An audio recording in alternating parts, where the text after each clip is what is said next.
Tun.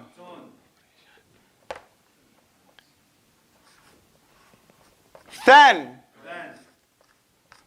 Thin. Thun. You're losing your voice. Raise your voice again. Khan. Khin. Khun. Then. Then. Then. Dhun. Dun. Din. Dun.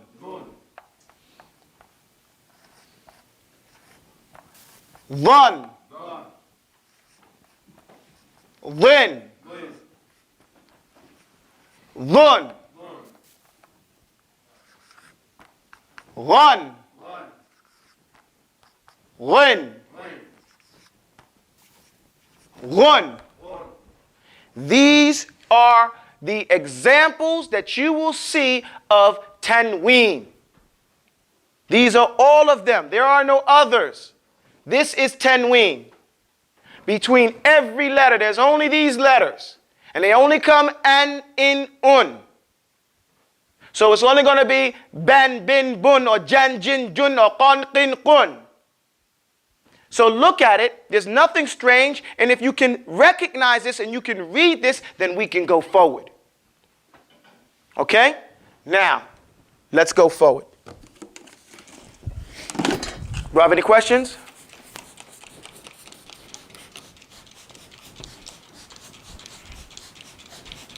Now, you should have learned when you studied Arabic the 4 types of tanween. That's not really a thing that is pounded in a person's head when they study Tajweed, but it's mentioned. Why is it mentioned? Because as you're reciting the book of Allah, you should be what? Understanding what the book of Allah is saying to you. And when you see the different tanween, they mean different things. Okay? So before we move ahead, I'm just going to go briefly over this point of the different types of tanween and why it's there and what they represent. The first one is called tamkeen. Say tanweenu tamkeen. Tamkeen. The word, actually the title is not really important as so much as when you look at it, you can see what is going on, what's being said. Okay?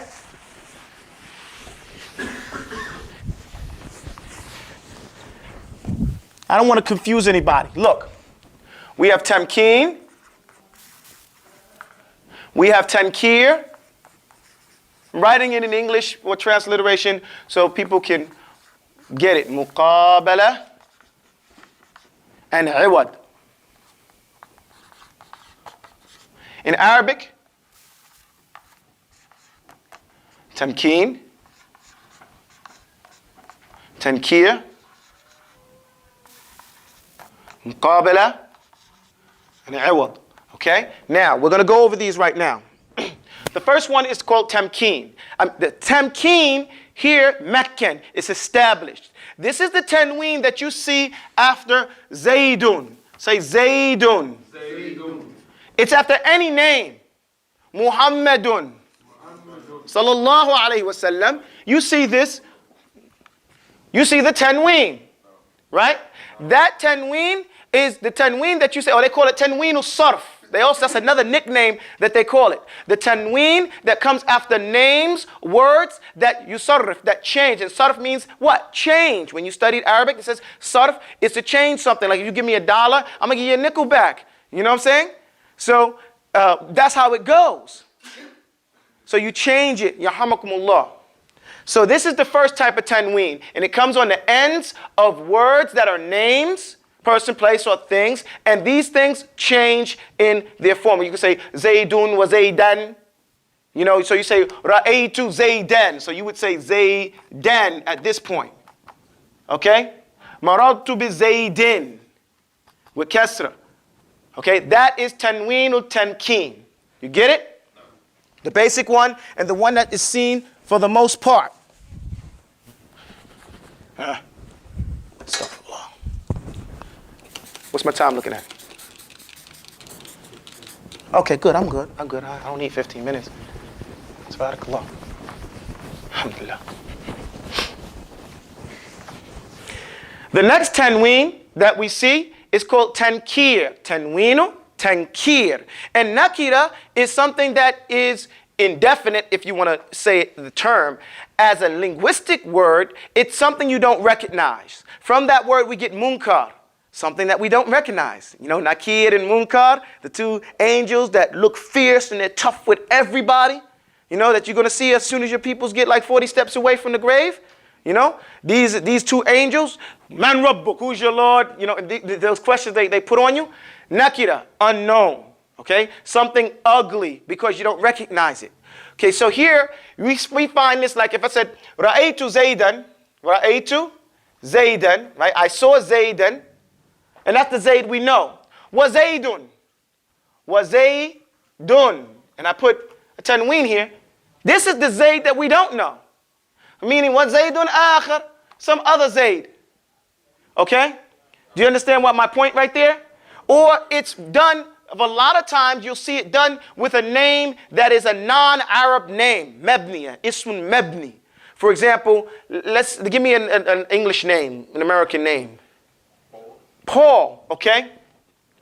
So here, we say, Ra'aytu Paul, right? They say, in Arabic, they won't say Paul, but I mean, let me see. Paul would be like this. Bad on the bottom. Paul. Ra'aytu Paul. Right? Wa Paulin. You see, so they say, Wa Paulin akhar. Okay? Now this tanween on this name, now his name is Paul. It doesn't take tanween. But we put the tanween on it because we know this is some other Paul that we don't know. Do you understand? So that's where it does most. You won't see it. I shouldn't have used Zayd as an example. Take that out. Use an example from a word that is a name that is not an Arab name. Okay? So like Paul or Sibawayh is the one that you find classically used. Wa Sibawayhin akhar. Some other Sibawayh that we don't know about. Okay, is that clear about that one? And the only reason I'm saying I mention it so we know we're covering all edges right here. This is not the one that you're going to see when we're talking about ahkam al-nun as-sakin and tanween. It's tankir. This, you aren't going to see it very that much. Okay, well maybe you will because we speak English and we have those English names, so we might use it that way in regular speech. But as far as Tajweed is concerned, you won't find it like that, okay, in the Quran. Wallahu a'lam, okay? But just as a point, so we won't belabor the point on it. The next one is muqabala. Again, this is something that you will see, and again, it won't change anything you do, but just so you know. So you have Muslimin. Everybody say Muslim. Mean. Okay? Muslimin. Okay? Now here, Muslimina. Then over here, the muqabala is when they say Muslimatun. Muslimatun. This tanween right here is called muqabala. The only reason this tanween is here is because this noon is here. So its tanween is in place of the noon that they have there, that the men have on Muslimin. Does that make sense? Okay, it may not make sense to you because you say, well, why? Why? This is how the Arabic has been naqlan. We've got it, abn an jad. It's been abn an jad, passed down to us, father and son. And so this is how we found the Arabs doing. When the noon was on the men's, saying Muslimin, they put tanween on the ladies' names, but they say Muslimatun. Okay? Muqabilatan, to be in the place of that noon right there. Everybody got me with that? Recognizing it? Now, the last one is the one that we need to understand a little bit more for our usage in the Quran.